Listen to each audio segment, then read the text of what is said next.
बड'लेण्ड रादाब नायगिरि बयखौबो खुलुमबाय। सनितपुर जिल्ला एक्स-BLT आफादगिरि रुंसारि नेरसोन बसुमतारीनि सारादुखौ गावनि नख'रावनो खुंफुंदों। नेरसोन बसुमतारीया थांनाय 2 अक्ट'बराव सुगार आरो हाई प्रेसार बेरामजों नाख्रेबजानानै हरखाबै रुंसारि जायो। नेरसोन बसुमतारीया 10 आरो 11 थाखोआव फरायनाय समनिफ्रायनो बर' हारिनि थाखाय गोलाव सम हाबा मावबोदोंमोन। गिबियाव एबसुआव गोलाव सम हाबा मावदोंमोन आरो उनाव 1993 मायथाइनि BSc एकर्डनि समावबो गोबां हाबा मावबोदोंमोन। नाथाय BSc एकर्डखौ गोजोनैनि थाखाय BLT आफादाव जयेन जायो। बिथाङानो सनितपुर जिल्ला एक्स-BLTनि गाहाय नेहाथारि बिबानखौ रुजुनजेनदोंमोन। गोलाव सम 2003 मायथाइसिम बिबान रुजुननानै बर' हारिनि हाबा मावबोदोंमोन। मख'नो गोनांदि नेरसोन बसुमतारीया सनितपुर जिल्ला एक्स-BLTनि आफादगिरि बिबानखौ 2024 मायथाइसिम रुजुननानै हाबा मावबाय थानाय समावनो हरखाबै रुंसारि जायो। बिथांनि रुंसारि जानायाव एक्स-BLT आफादजों लोगोसे गहपुर ओनसोलनि मेलेमजिबि बिथांमोनहा गोथौयै दुखु फोरमायो। दिनै बिथांनि सारादुआव एक्स-BLT वेलफेयार क'अपारेटिभ ससाइटि प्राइभेट लिमिटेडनि लोगो गाहाय नेहाथारि रहेश्वर बसुमतारीया बाहागो लानानै रुंसारि नेरसोन बसुमतारीनि मुसुखाखौ बेखेवनानै होयो। लोगोसे गोबां मिरुनि जिल्लानि एक्स-BLT मावथि बिथांमोन आरो ओनसोलनि सिङाव थानाय गोबां मेलेमजिबि बिथांमोनाबो बाहागो लायो। नेरसोन बसुमतारी बिथाङा जे बर' हारियाव मा अबदान दंमोन आरो गोलाव सम जे बर'नि जि मोनसे जिखिनि हारि दानाय जाथि दानाय जि मोनसे संगठनाव गोलाव सम खामानि मावदोंमोन। बिथांनि दिनै रुंसारि सानाव नुजाथिफैनानै जिथु दिनैनि जि आर्द साराद बेयाव बाहागो लानानै मा फोरमायनो सानदों बिथांनि सोमोन्दै? आच्छा, रुंसारि नेरसोन बसुमतारीया बै समाव सनितपुर जिल्लामोन। बे समाव जेला 1996 आव BLTआ जोनोम जादोंमोन। बे समाव बिथाङा सनितपुर जिल्लानि सासे गोख्रों मावथिमोन। लोगोसे बिथाङा नेहाथारि बिबानखौ लानानै सनितपुर जिल्लाखौ दैदेनदोंमोन आरो बिथाङा बिनि उनाव 2001 आव बिथांनि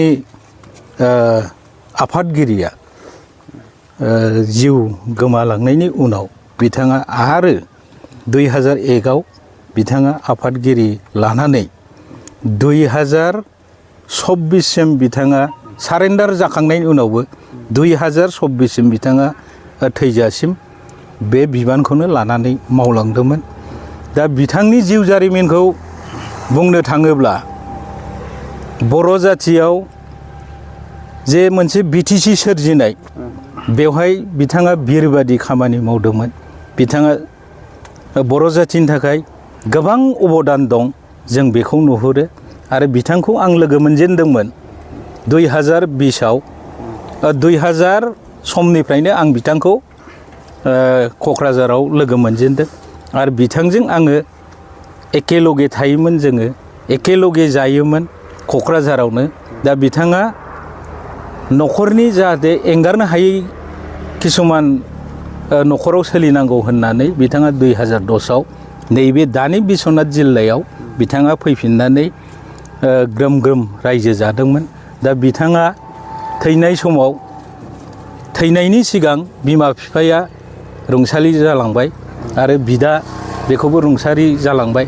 दा गाव थैजासिमाव दा अनजालि बिसि दङ बिथाङा, गथ' सासे हिन्जावसा दङ आरो हौवासा सासे आरो हिन्जाव, आरो बिथाङा बिदा सासेल'सै, बेनिफ्राय बिब' सासेल'सै।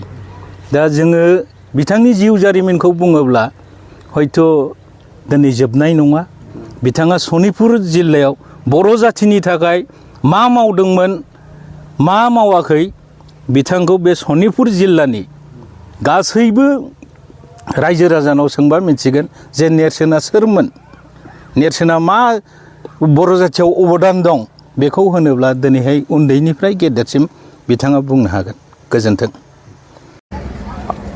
गहपुर ओनसोलनि रुंसारि नेरसोन बसुमतारीनि बे सारादुआव नुजाफैनाय आरो लोगोसे मेडियानि गासैबो नायगिरिफोरनिसिम आंनि अननाय सिबिनाय खुलुमनायखौ बावहरग्रोबाय जे मोनसे समाव बर' जाथिनि थाखाय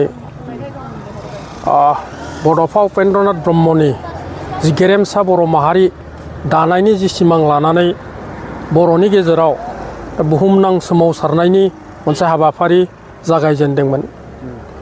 बे 1987नि 2 मार्चनिफ्राय जागायजेननाय दुलाराय बर' फरायसा आफादनि दैदेननायाव जा सेपारेट स्टेटनि आन्दलन बे आन्दलनावनो दिनै बे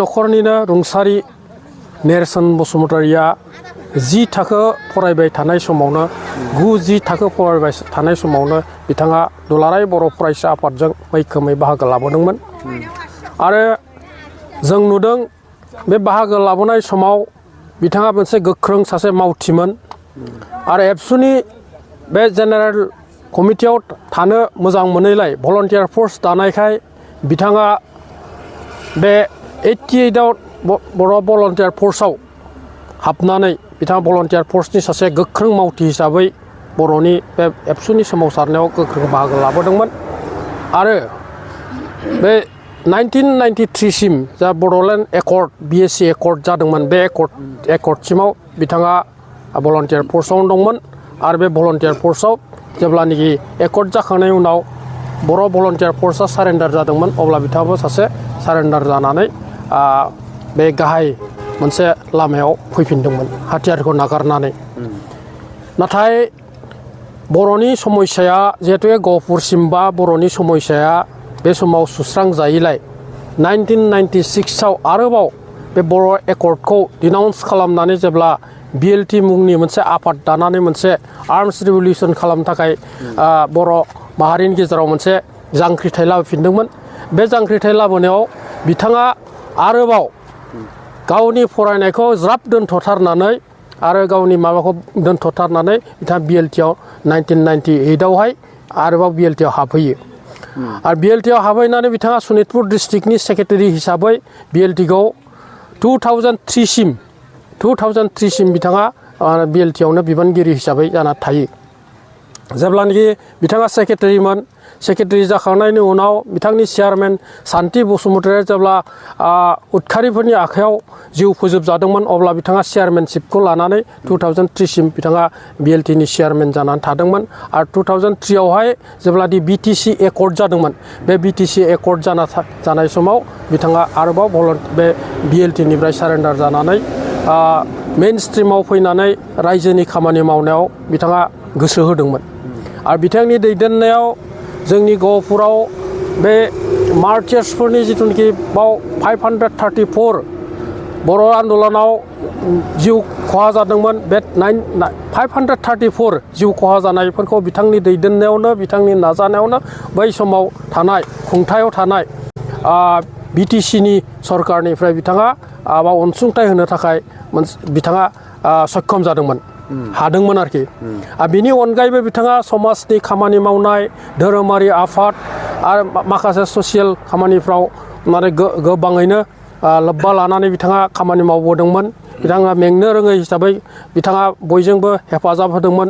दुलाराय बर' फरायसा आफाद बर' साहित्य सभा आरो आइजो आफाद गासिबो माने बिथांमोना संगठनजों बिथाङा सासे बयजोंबो अनजानाय खामानि मावबोनो हादोंमोन आरोखि जायखौनोखि दानि गोबां दैदेनगिरिफ्रानो हाया बिथाङा खिन्थु रावनिबो नोजोराव गाज्रि मोनजानाय खामानिखौ बिथाङा मावलांनाय जों नुनो मोनाखै आरो बिथाङा सासे स्ट्रं मोनसे बर' जाथिनि सासे मावथि होननानै जों सानो आरो बिथांनि जिथुनाखि अबथिरा हरखाब जिउ रुंसारि जानाय बे रुंसारि जानायाव जोंनि गहपुरा सासे गोहोगोरा सासे गोगोम राफोद सासे दैदेनगिरिखौ जों दिनै खोमाना लाबाय होननानै जों दिनै जों सानदों रायजोफ्रा बेखौ मोनदांनानै दिनै बयबो दुखु खालामदों आरो दिनैनि बिथांनि बे गोथार सारादुआव बयबो फैनानै बिथांखौ जोबथा मोनसे सनमान होनो थाखाय नुजाथिफैदों।